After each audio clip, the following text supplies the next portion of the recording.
안녕하세요. 오늘의 사연은 이혼을 생각하고 계신 아내분이 보내주셨습니다. 부부 사이에 아이가 안 생겨서 입양을 고려했는데 그 과정에서 남편분께 큰 배신감을 느꼈다고 하시네요. 대체 무슨 일이기에 입양을 생각하시다 이혼까지 가게 되었을지 한번 읽어보겠습니다. 안녕하세요. 저는 얼마 전 이혼 준비 마치고 곧 재판에 들어가려는 여성입니다. 설마 부부관계가 이런 식으로 끝날 줄은 몰랐네요.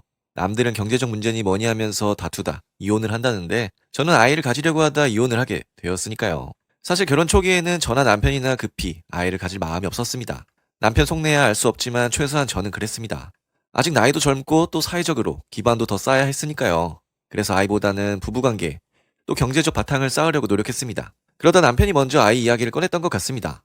그때쯤에는 저도 슬슬 여유를 찾을 때였고 또 육아휴가 쓴다고 직장에서 잘리거나 큰 불이익 받을 때도 아니었거든요. 아이를 가져도 괜찮겠다는 생각에 남편 뜻에 찬성했습니다. 하지만 아무리 노력해도 아이가 안 생기더라고요. 그러다 남편이 무정자증이라는 사실을 알게 되었습니다. 말 그대로 정자가 건강하지 못한 정도를 넘어 없는 사람이라는 거예요. 당연히 우리 부모님은 난리가 났습니다. 하지만 저는 그거 가지고 남편과의 관계를 악화시키고 싶지 않았습니다. 남편이 원해서 무정자증이 된 것도 아닐 테니 말입니다. 남편도 미안했는지 입양을 한번 고려해보는 게 어쩌겠냐고 하더군요. 저도 남편 사정상 임신이 안 된다면 입양도 고려해볼 만하다고 생각했습니다.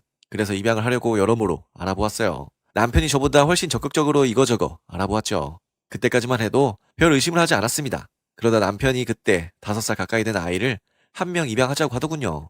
저는 생각이 달랐습니다. 아무리 그래도 5살은 나이가 너무 많지 않아? 이왕이면 가능한 어린아이를 입양하는 게 좋을 것 같은데. 아니 너무 어린아이는 키우기도 너무 힘들고 자기한테나 나한테나 부담이 너무 많이 되잖아? 큰아이도 키우는 게 쉽지 않을 거라고. 또 5살이면 우리가 친부모 아니라는 걸 알고 있을 나이니 그것도 생각해야지.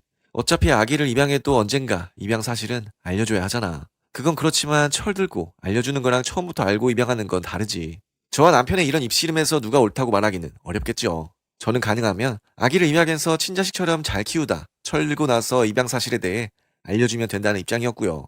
남편은 5살 되는 아이를 입양시켜서 처음부터 입양되었다는 것을 밝히고 잘 키우자는 입장이었죠. 저나 남편이나 정상적인 상황이었다면 둘 중 정답은 없는 문제였다고 생각합니다. 저도 한때 남편 의견에 귀를 기울이기도 했고요. 하지만 여자의 감이라는 게 있잖아요. 이상하게 남편이 그 문제 5살 먹은 아이에게 집착하는 기분이 느껴지는 겁니다. 분명 자기도 처음 보는 아이일 텐데 그 아이를 키우지 않으면 안 된다는 식으로 말하는 게 너무 이상한 거예요. 저만의 생각일 수 있지만 한 번 든 의심은 쉬이 사라지지 않더라고요. 그래서 그 아이의 뒷조사를 해보기로 했습니다. 일반적인 뒷조사와는 달라서 돈이나 노력이 많이 필요하더라고요. 법적으로 보면 범죄는 아닐지라도 썩 떳떳하지는 않은 일도 했습니다. 솔직히 그때 저는 무언가 애감을 느꼈던 것인지도 몰라요. 돈도 많이 들고 법적으로 떳떳하지 않은 일까지 하면서 그 아이의 뒷조사를 했을 정도니까요. 차라리 아무 일 없다는 결말이었다면 훨씬 나았겠지만 그렇지 않았습니다. 어떤 결과가 나왔는지 아세요? 바로 남편의 친자식이라는 겁니다. 정말 상상할 수 있는 최악의 시나리오였던 것 같아요. 몰래 두 사람의 DNA를 분석해보니 부자 관계가 사실상 100% 맞다고 나오는 겁니다. 그래서 그 검사 결과를 들고 남편 면전에 소리를 질렀습니다. 이 미친 새끼야! 이거 보고 대답해봐! 남편은 문제의 DNA 분석 결과를 보고는 핏기 가신 표정으로 한동안 말이 없더라고요. 제가 계속 이야기해도 대답을 안 하는 겁니다. 참다 못해 제가 나쁜 말까지 입에 담고야 말았어요. 자기가 말 안 하면 이 애새끼 찾아가서 물어본다. 우리 남편이랑 대체 무슨 관계냐고. 제가 생각해도 나쁜 말이었지만 그 말에 효과는 확실하더군요. 아무리 추궁해도 입을 닫고 있던 남편의 입이 마침내 열렸으니까요. 그렇게 알게 된 남편과 그 5살 아이의 사연은 실로 기가 막혔습니다.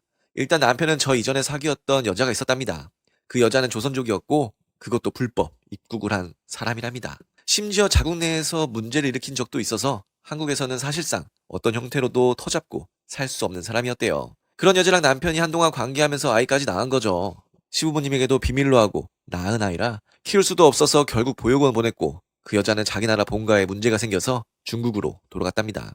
이후 남편은 그런 실수를 다시는 저지르지 않도록 정관 수술을 했대요. 그 후 저와 만나서 결혼하고 가정을 꾸린 거죠. 정말 기막힌 게 정관 수술을 해서 무정자증인 주제에 마치 자기가 한 번도 아이를 낳은 적 없는 사람처럼 제 앞에서 연기한 겁니다. 어쩐지 검사 받으러 갈 때도 자기랑 잘 아는 병원만 골라서 갔습니다. 혹여나 자기 몸에 수술 문제 같은 게 드러날까봐 한 짓이겠죠. 아무튼 그렇게 저랑 결혼하고도 자기 새끼가 보육원에 있는 것을 못 잊어서 몇 번이나 후원해 줬답니다.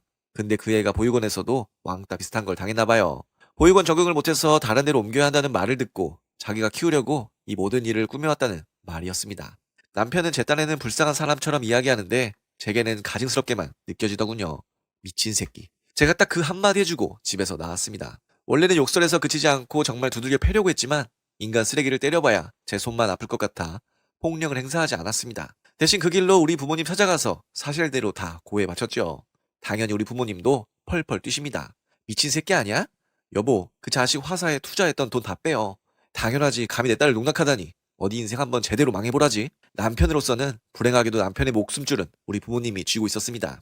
남편 회사가 오락가락할 때 우리 부모님이 투자금을 넣어서 살아난 상황이었거든요. 그 투자금은 언제든 뺄 수 있었고, 그러면 남편 회사는 그대로 부도나고 남편은 길에 나앉는 상황이었습니다. 저도 부모님께 도저히 남편을 용서할 수 없으니 당장 투자금 빼서 남편 망하게 하라고 바람을 넣었습니다. 결국 남편 회사는 얼마 전 망했습니다. 남편은 자기 회사까지 망하게 할 건 뭐냐고 저를 원망 많이 하더군요. 저는 이렇게 대답해줬죠. 닥치고 어디 아르바이트 자리나 알아보면서 자기 새끼 키우든 말든 마음대로 해. 이혼할 테니까. 이후 남편 쪽에 연락 같은 건 다 차단한 상태고 이혼 재판 준비 중입니다. 남편 역대급 쓰레기 같은 짓을 한 터라 법적으로도 제게 유리하다고 해요. 남편은 안 그래도 힘든데 재산이나 위자료까지 내야 할 판이라 아마 삶이 더 고달파질 겁니다.